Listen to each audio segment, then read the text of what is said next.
এই পোর্শনটুকু, এই যে এই পোর্শনটুকু যেহেতু আগের জিএফ এর মতো দেখতে, তো আগের জিএফ এর মতো দেখতে, সো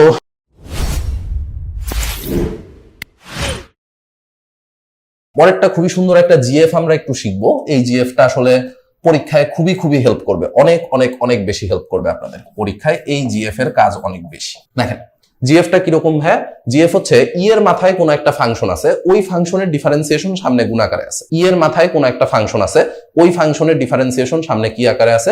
গুণ আকারে আছে। সো এটার প্রমাণ করার জন্য আসেন আমরা একটা কাজ করে নেই, ধরি এফ অফ এক্স এটা ইকুয়াল টু জেড। ডিফারেন্সিয়েশন করে দিলে কি আসবে? ডিফারেন্সিয়েশন করে দিলে আসবে হচ্ছে এফ প্রাইম এক্স ডিএক্স, এটা ইকুয়াল টু ডিজেড। তো মানটুকু যদি রিপ্লেস করে দেন, মান রিপ্লেস করে দিলে integration E to the power F of X এর জায়গায় বসবে হচ্ছে ভাইয়া Z, F prime X DX এটার জায়গায় বসবে হচ্ছে ডিজেড। তাহলে E to the power Z এর ইন্টিগ্রেশন হয়ে যাবে ভাইয়া E to the power Z plus C. Z এর ভ্যালু একটু বসায় দেন, E to the power F of X plus C. এই হচ্ছে অ্যান্সার। ঠিক আছে, সো এটারই আমরা ডিরেক্টলি জিএফ হিসেবে মনে রাখবো। এই জিএফ দিয়ে আমরা অনেকগুলো অঙ্ক খুব সহজে করে ফেলাইতে পারি, যেমন দেখেন এই অঙ্কটা ই টু দি পাওয়ার এক্স এর মাথায় আছে হচ্ছে ভাইয়া 2x, এক্স এর মাথায় কত আছে? এক্স এর মাথায় আছে হচ্ছে এক্স স্কয়ার, এক্স এর মাথায় আছে হচ্ছে এক্স স্কয়ার। তো আমরা একটা কাজ করতেছি, আমরা এখানে একটা হাফ আনতেছি, একটা 2 দিয়ে ব্যালেন্স করতেছি। ঠিক আছে, দেখেন তো ফর্মুলা মিলে কিনা। ফর্মুলা কি বলছিল? ফর্মুলায় আমাদের বলছিল যে ই টু দি পাওয়ার যেই ফাংশন থাকবে ওই ফাংশনের ডিফারেন্সিয়েশন সামনে থাকা লাগবে। ই এর মাথায় কত ছিল? এক্স স্কয়ারের ডিফারেন্সিয়েশন করলে কত হয়? 2x। সো 2x বানানোর জন্য এক্স তো আমার কাছে ছিলই, আলহামদুলিল্লাহ এক্স আমার কাছে ছিল, 2 আনা লাগবে সূত্রে ফেলানোর জন্য। তার জন্য আমরা একটা 2 আনছি, একটা হাফ দিয়ে আবার প্রায়শ্চিত্ত করে ফেলাইছি। তাহলে হাফ হাফের মতো থাকবে।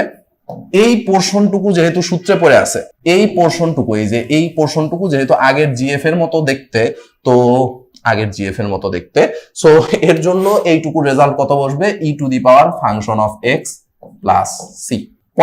পরেরটাও ভাই সেম, ই এর মাথায় এক্স টু দি পাওয়ার 8 আছে, এক্স টু দি পাওয়ার 8 এর ডিফারেন্সিয়েশন করলে কত আসবে? 8 এক্স টু দি পাওয়ার 7। তো সূত্রে ফালানোর জন্য আমরা একটা কাজ করলাম, 1/8 আনলাম, একটা 8 দিয়ে ব্যালেন্স করে দিলাম। তাইলে 1/8টা 1/8 এর মতো থাকবে, ওইটুকু রেজাল্ট কত হয়ে যাবে? E to the power X to the power 8 plus C. E এর মাথায় আছে sin x এর ডিফারেন্সিয়েশন করলে cos x, তাহলে এটার आंसर আসবে হচ্ছে E to the power sin x plus C. E এর মাথায় tan x এর ডিফারেন্সিয়েশন করলে sec স্কয়ার x, তাহলে এটার आंसर আসবে E to the power tan x plus C. E এর মাথায় আছে x প্লাস 1/x, ওটার ডিফারেন্সিয়েশন করলে 1 মাইনাস 1/x স্কয়ার, তাহলে এটার आंसर কত আসবে? E to the power x plus 1/x, সাথে আছে হচ্ছে একটা প্লাস সি। কাহিনী শেষ।